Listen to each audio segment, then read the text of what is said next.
Has a cop ever shown you mercy? I used to be a dealer. Well, a pot dealer. A provider of plants if you will. One night, this random kid hit me up for a small bag. I'd barely talked to this kid all my life, and figured I'd do it albeit I didn't really trust him. I figured if I were to be robbed, it would only be for $20 worth. Anyway, he lived about a mile away from me, at the end of a cul-de-sac. I get there, pull up in front of what I thought was his driveway, he gets in, and all of a sudden just breaks down. Like a blubbering idiot. Like how a best friend would vent to his best friend. He's crying on and on about how his soon-to-be wife is leaving him and taking his child with her and how he is unemployed and considering suicide. I've been told I'm a great listener, so that's exactly what I did. I listened. I comforted him, seeing as he had no friends to explain his situation to. Out of nowhere, I see these lights come on. These lights ran all the way from the end of the driveway, up to the house ranging about a quarter of a mile or so. I see a man come out on the porch and stare down his driveway at me for about 30 seconds before returning inside. The house was on a hill. I asked the kid who was that? And he replied, that's my uncle, he lives in the house next to mine. He's always calling the cops for the stupidest reasons. And of course I'm freaking out at this point. You told me I was outside of your house. Well, my house is right across the way, he said. I gotta go, you need to leave. I'm sorry about your situation but you need to leave.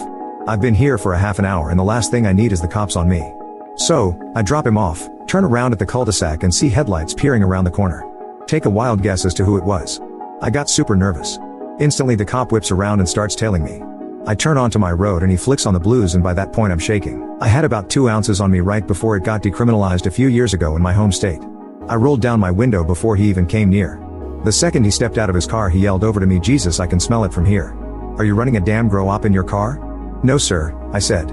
He asked me, obviously you know why I stopped you, correct? Someone called for suspicious activity. That jerk did call the cops on me.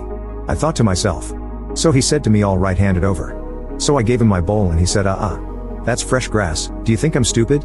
No sir, I said and gave him my 2-ounce bag. Searching the car is illegal in my state based on smell alone, since smell is subjective.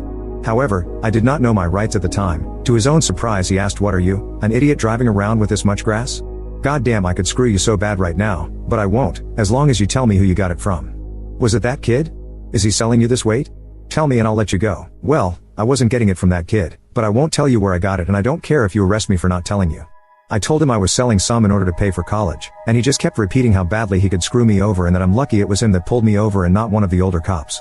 He finally accepted that I won't tell him where I got it and said, I'm going to do you the biggest favor of your life right now. And he proceeded to walk behind my car, and stuff my grass down the drain. Get home safely, have a good night was all he said to me. I was absolutely floored. So beyond thankful he didn't charge me with anything. Didn't even care I lost about $600 worth of grass. I drove home and just sat in my car for about 10 minutes, taking it all in. Part of me is convinced he didn't stuff it down the drain and just took it back to his buddies or something.